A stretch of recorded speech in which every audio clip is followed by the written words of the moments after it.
755 AD. Well, in the next period, starting just before the French Revolution, the American Revolution, etc., up to the beginning of the internet, well, in the planetary period, there's 20 times as much change as there was during the national. And then when we go to the galactic period, from 1999 to February 2011, that's when all of these thoughts of the galaxy start coming, humanity goes galactic. And we have all this interest in Battlestar Galactica. Everyone becomes interested in extraterrestrial issues on a planetary basis. Well, that's all coming from the galactic center black hole and from the emanations at the universal level. And there's 20 times as much change there as there was during the planetary period in terms of bringing us up to a frequency and level knowledge and information and cognitive basis to be able to participate as citizens of a multidimensional, highly organized and populated universe. And that's just the prelude to the universal era, which starts at the beginning of 2011. In terms of the broadcast, now, some people may be right on the broadcast. You know, we each interpret it according to our individual transducers, which are in our brains and in our minds and in our extended bodies. If we look at what the Mayan calendar is, then is really a mind map. It's not a calendar where you want to keep time. It's a mind map because it maps what sorts of things humanity is going to have on its mind at any particular time. And 2011 and 2012 is just the start of the universal era on Earth. That's when those are the signals that are being broadcast from the galactic center black hole, which the Mayans called Unabku.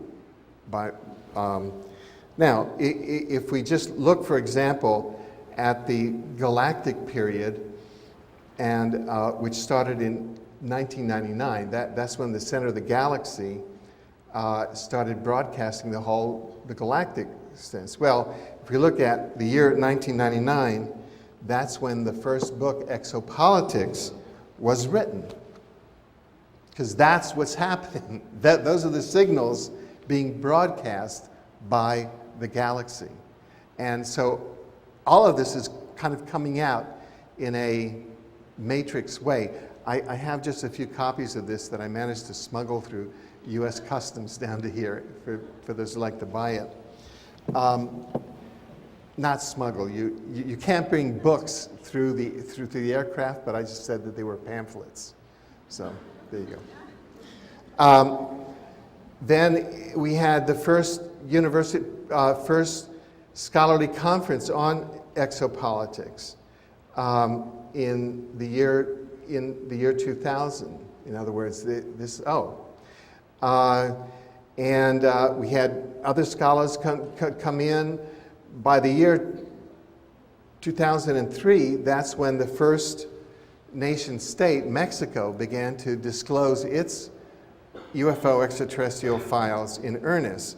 In 2004 and 2005, that's when Brazil, Peru, and Chile began to disclose. The former Deputy Prime Minister of Canada, Paul Hellyer, gave a speech then in which he said, oh, UFOs are as real as the airplanes over your head, and the US government is planning to try to start an intergalactic war. So we have to do something about it.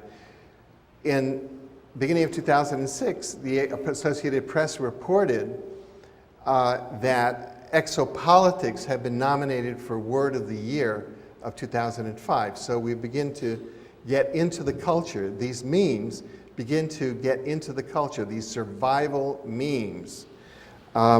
In 2007, we had the Chicago O'Hare sighting. France and the United Kingdom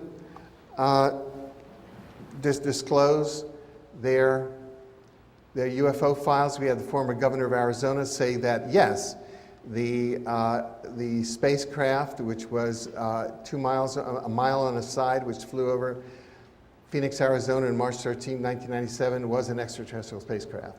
And I'm sorry I did what I did and try to cover it up. That happened in 2006 and the beginning of 2007. And we could go into the Chicago O'Hare sighting. It was very interesting. Just to make it brief, a 60-foot UFO came down at United Gate C-17 in Chicago O'Hare Airport. I've been to that gate. And about 4 in the afternoon, it was witnessed by the plane, the ground crew, the tower, the FAA got involved, and it was all on all of the major media. And it came down there on November 7th, 2006. And there's a theory called, which we wrote about 20 years ago, called the context communication theory of extraterrestrial communications, which is that all UFOs are like dreams. They're communication from a higher intelligent source. They're like a dream is a communication from your subconscious to your conscious. Well, November 7th, 2006, what day was that? That was the US midterm election at which the neocons lost control of both houses of Congress. And I was a civil liberties lawyer, you know, working in that field also. And, you know, a police state was about to take over in the US. And in fact, with that sighting on midterm election day was when the shift happened in both houses of Congress. With the election then in 2008, which also brought about the collapse of the old financial structure during what's called the fifth night of the galactic underworld. In other words, all of the collapse of the economic structure is because things that are hierarchical and are based on control and are not sustainable are being all collapsed now because that's the programming come out from the galactic center black hole.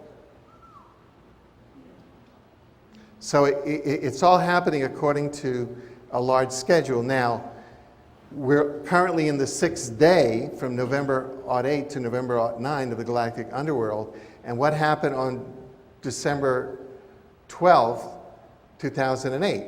That's when the discovery of life on Mars happened in the NASA photographs of the NASA rover Spirit, which is on the surface of Mars, which photographed humanoids, animals, structures on Mars. And you can go to exopolitics.com and see scientific papers and over 40 documents. They're all free to download. So all of this is what's happening according to the drivers behind the universe at the galactic level and at the universe level. So it's all good.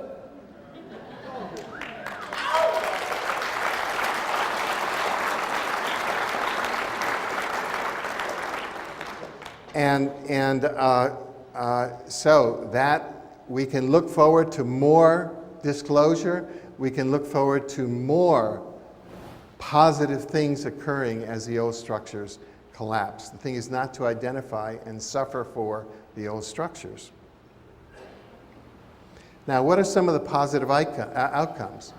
Well, Spottiswoode, and here I want to acknowledge the research and insights of David Wilcock, who has provided a lot of the energy and insights for looking at how these processes are resulting in